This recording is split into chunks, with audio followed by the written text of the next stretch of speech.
Hello, and welcome back to the fourth installment of our current scene coloring breakdown series here on the Sweet November Stamps YouTube channel.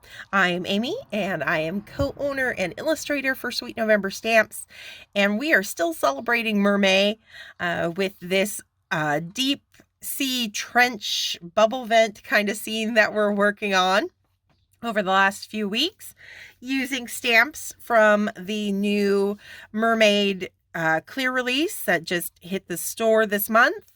This beautiful mermaid is part of the Me Emotions stamp set, and our bubble vents come from the background builder The Deep. And we've got our mermaid all colored up, we've got our seafloor all added in, and now it's time to add some color to our bubble vents before we finish up the card next week with the water and bubbles. All right, so time for our vents. We're going to be pulling some of those same sea colors that we used for our sea floor, but we're going to be adding in some purples and blues as well. So let's get started on that. Back to that C3 that we started with last week. And I'm just going to use it to start coloring in the different little sections of each of this, kind of this bubble vent, thermal vent, whatever you want to call it. So these lines, this, with the way it builds up, this is like a little tier. Each of these like are on a tier of a cake, basically. So I'm going to keep those sections lighter, the tops, this little, thing. This one, these are a little bubbly and round, but you definitely see the little tiers coming into play here, here, and here. So in general, I take my darker colors to the sides of each of those tiers, leaving the top ones white for now. We will be adding color to them. But we want the sides of each tier to be darker than the tops of each tier, especially since we've established that our light source, because it's underwater, is coming from the top down.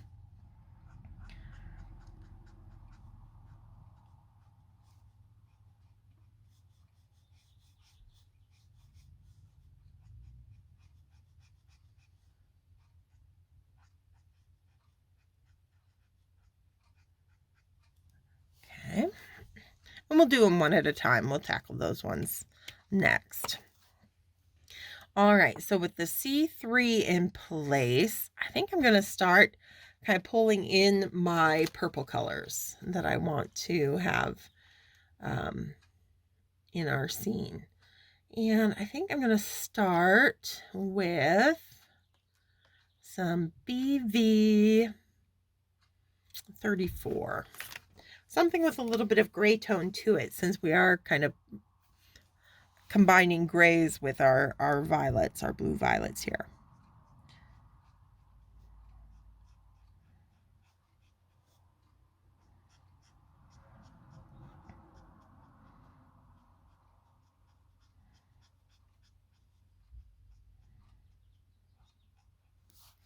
Just continuing to build up my darker colors.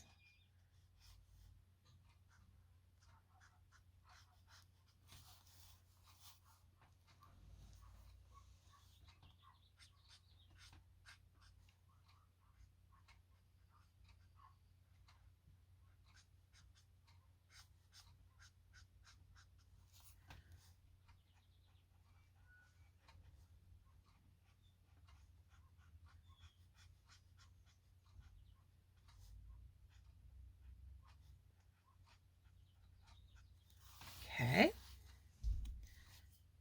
Oh, forgot the little rocks down below here. Get a little coat on those as well. There we go. Now I want something a little darker. I think I'll pull in that B66 that we used on her tail. It's that nice kind of blue with a bit of purple undertone to it.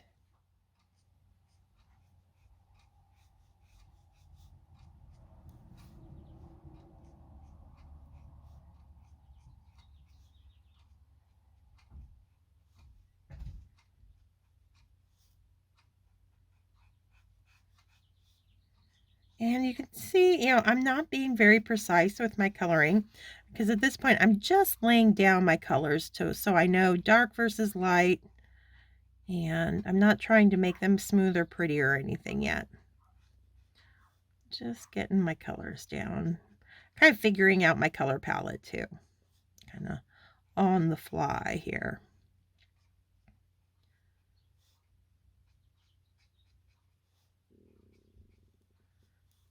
Okay.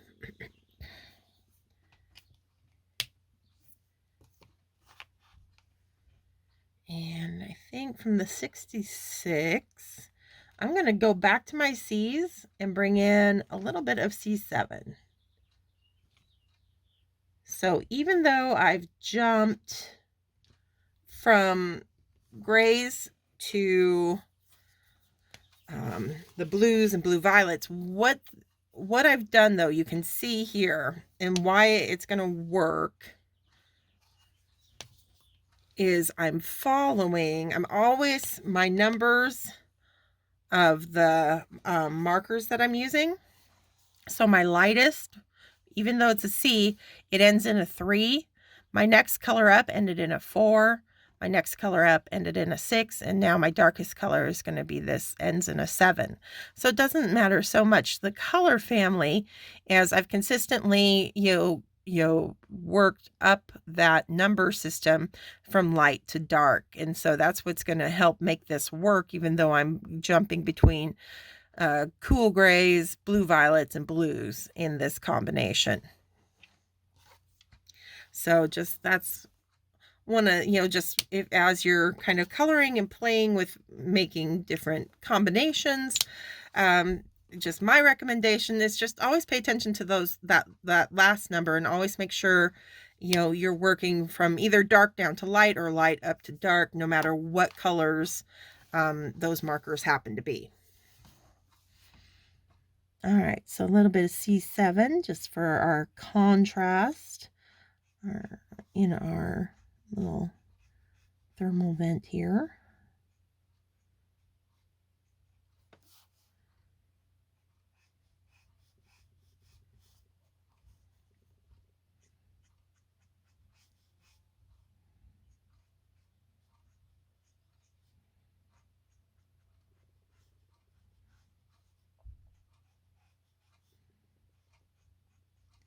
And it doesn't take a lot.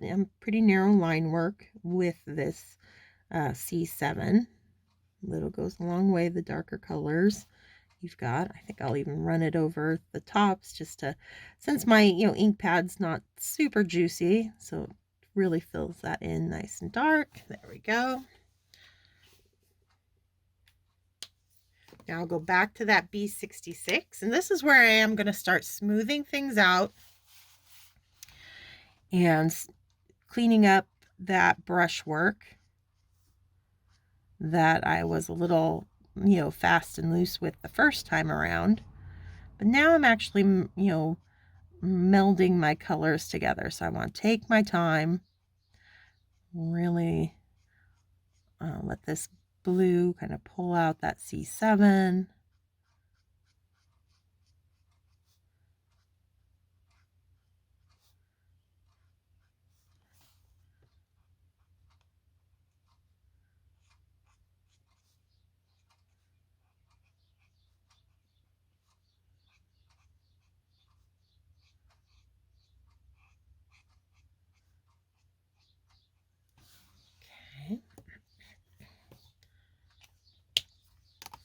To my BV34. I'm not going to start all the way back in the C7, just kind of in that B66 section. Come forward, pull out.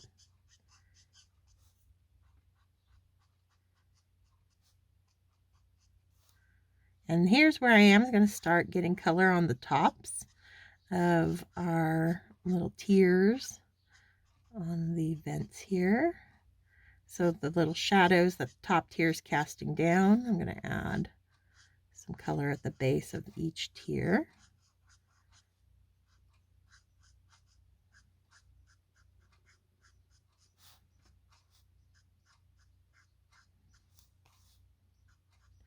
You can see I'm using that side of that nib.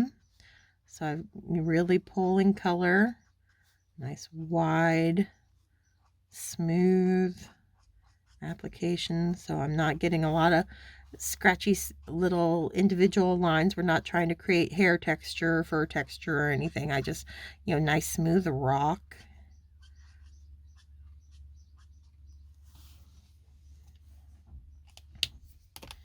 And then I'll finish with the C3. Oh, I don't need my chisel end.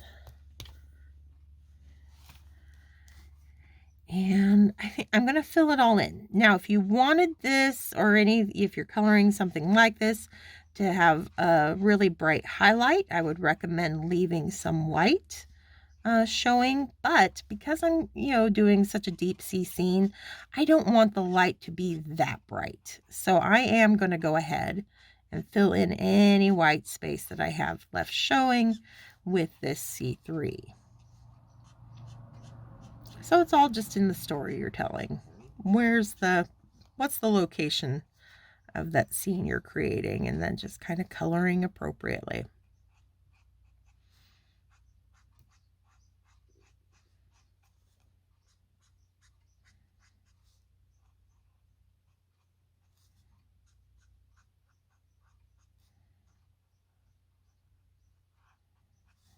Okay. So we're just going to repeat that process now on the next set of bubble vents.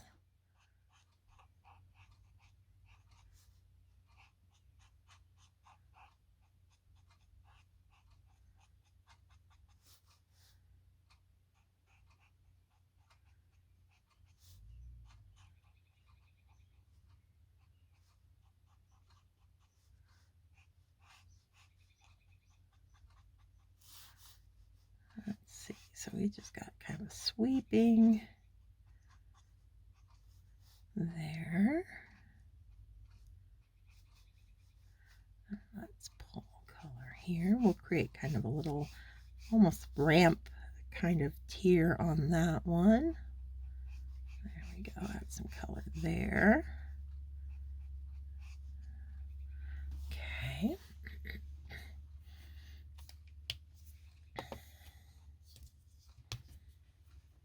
To our BV34.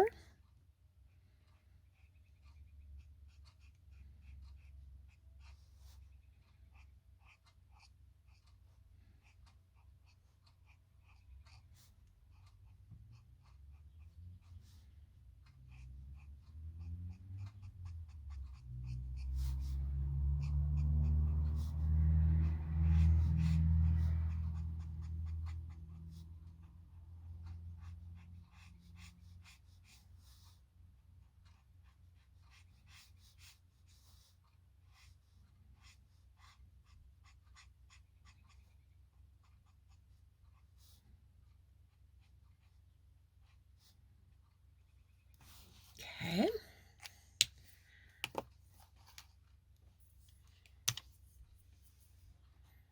Back to our B66.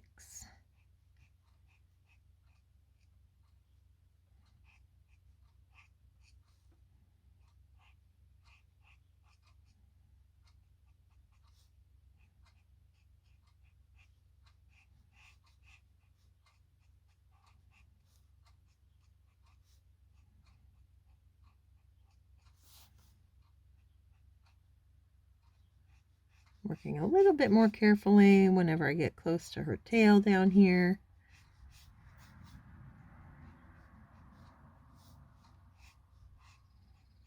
But otherwise, just, broad sweeping applications of color.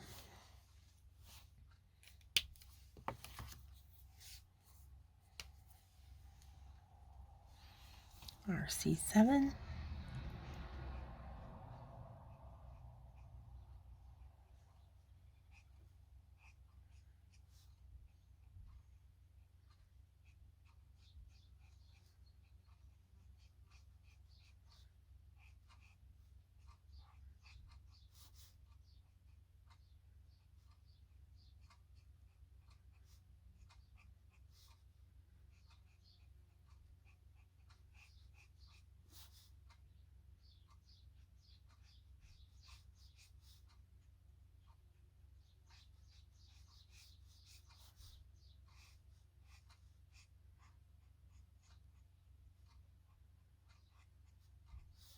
Okay, there we go. Now we'll work our way back down, taking our time, making it all nice and smooth and pretty.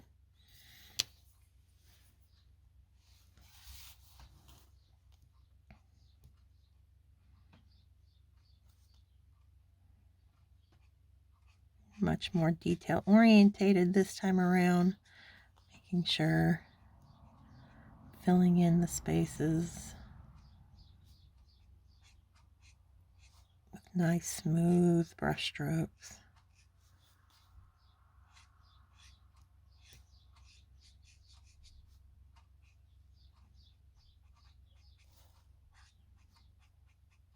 This is just, building those colors, basically, your C7 almost just becomes an undercoat of color to deepen the shading on these. And that's why my coloring process is the way it is, where I kind of work up and then back down, because I like to layer the colors and take advantage of because every color you lay down and any color you put on top of it is going to be affected by the color beneath it. So I just like to take advantage of that, and kind of broadens your range of colors that you can get out of your Copic markers. Because yes, while they have 358 markers available in the sketch, if you're willing to kind of play and layer, you can exponentially expand the range of colors that you can create with those 358 markers. So it just opens up the world of coloring to you even more.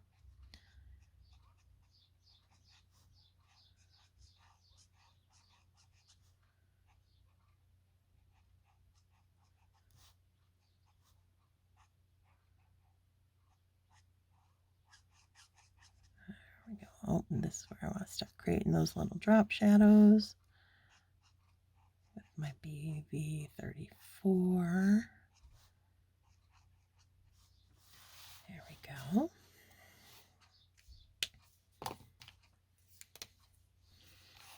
And that C3 is our finishing touch.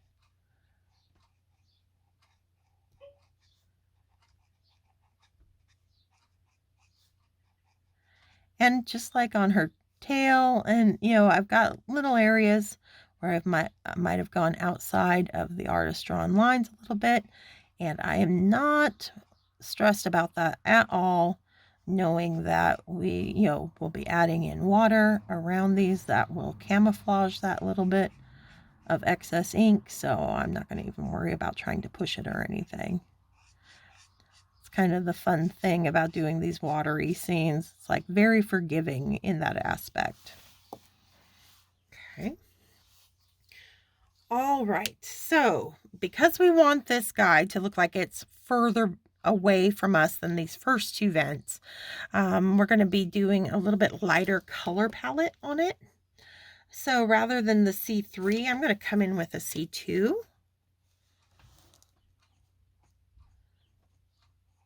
And pretty generously apply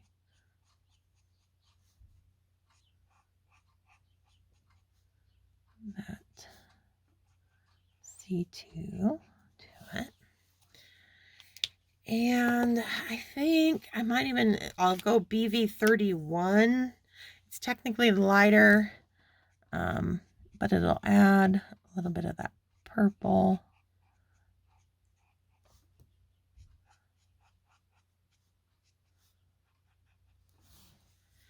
And then I think I still will add some 34 as well.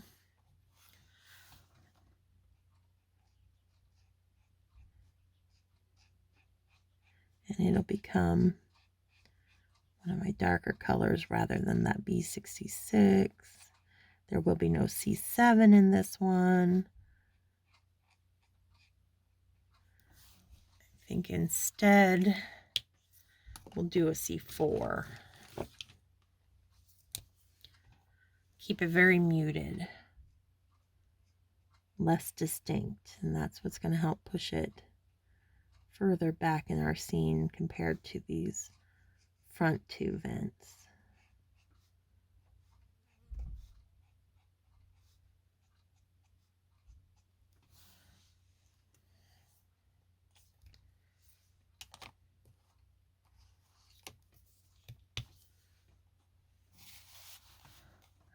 Just come in with the 34.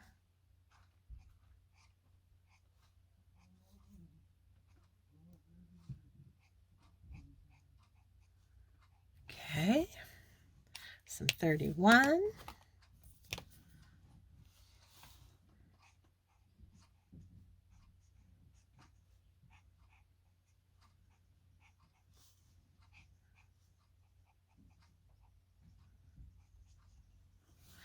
And then that C2 that we started with.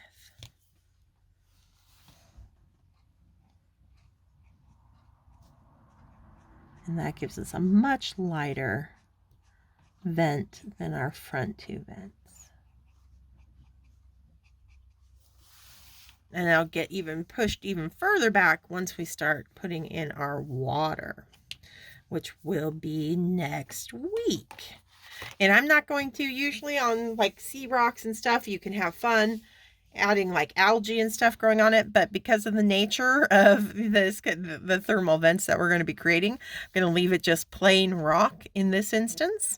So we're going to call that done for this week. Thank you so much for joining me, and I'll see you back here next week for our final round in this scene coloring breakdown series, where we complete the scene with our bubbling water. Until then, stay crafty, my friends. Bye.